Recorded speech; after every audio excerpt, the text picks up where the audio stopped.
reports on European politics for Newsweek magazine. He joins me now live from London with more. Hi, Josh.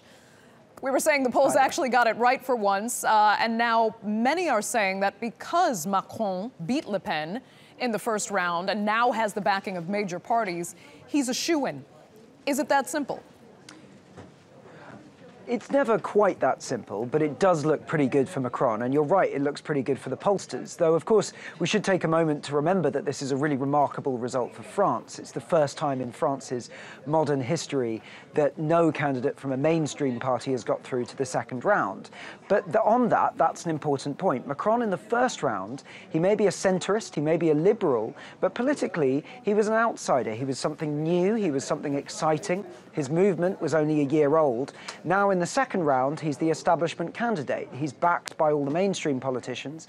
That will count in his favour with some moderate voters, but he needs to also make sure he doesn't lose momentum, lose some of that excitement in favour of the more sort of radical Le Pen. You know, I've spoken to a couple of French voters who felt no candidate deserved their vote, which makes me wonder how dangerous voter apathy could be in the second round. Do you worry about that at all? Well, pollsters were worried about that in the first round. They thought that we were going to see unusually low turnout. As it was, turnout was a little bit down, but it wasn't wildly unusual. And you wouldn't expect the second round to be much different. So you would think that the turnout would be sort of solid. But that said, the leftist candidate Jean-Luc Mélenchon, who garnered a lot of support, particularly among young voters, has refused to endorse Macron. He's refused to endorse either candidate. That might slightly worry Macron because, of course, if none of those voters turn out, if they don't think that there's any point in voting for either candidate, then maybe that will lead Le Pen, with her more committed supporter base, to do better. Yeah, she does have a very determined supporter base. But let me ask you, you said if Macron is elected, he could actually end up lame duck president because he wouldn't have parliamentary support.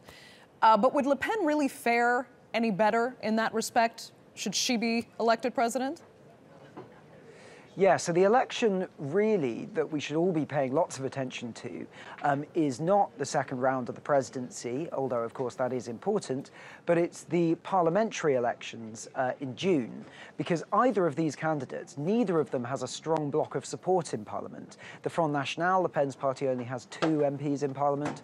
Macron doesn't have any who've been elected for him. So in order to rule properly in France as a president, you need the support of a prime minister. If that prime minister is not from your own party, if you have to do a deal with another party because you can't get a majority, you're really scuppered in exactly how much you can do. And remember, both these candidates have run as radical reformers of very different kinds. If either of them ends up in power but not able to do very much, that will lead to massive disillusionment among their voters. Right. I've got time for one more question, so I want to ask you how nasty you think this campaign could get, with Marine Le Pen really trying to attack specifically, as our correspondent was saying, Macron's bourgeois background. Yeah, we will see Le Pen really doubling down on Macron. He will be an establishment figure, a former banker, all of those things. And of course, you have to remember, he is painting himself as a political outsider, but he was part of a very unpopular government with Francois Hollande. On the other side, you will see all of the French establishment, business as well, the media, throwing quite a lot against Marine Le Pen, who in France, there is a real strong resistance to the Front National taking power. So yeah, it's going to be high octane and no holds barred, I think. Okay, Josh Lowe, we'll leave it there. Thanks so much, as always, from London.